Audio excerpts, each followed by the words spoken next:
Essayez d'imaginer par exemple vers 200 000 ans une petite promenade dans la baie du Mont-Saint-Michel. Il fait froid, très très froid.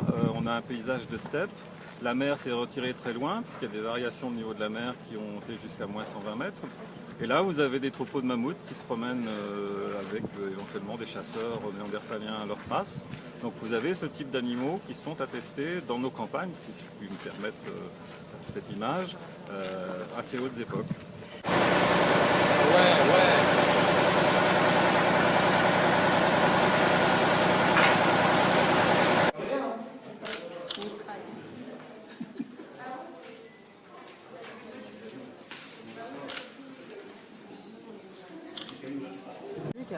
Alors les traces sont tout à fait parlantes pour les archéologues qui ont de meilleurs yeux que nous, mais effectivement on a beaucoup de fragments d'os fossiles, mais des fragments d'animaux.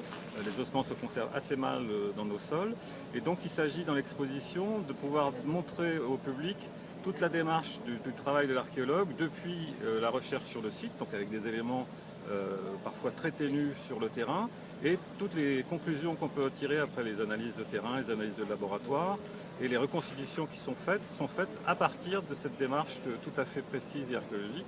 Donc les reconstitutions qui sont là sont des reconstitutions tout à fait exactes.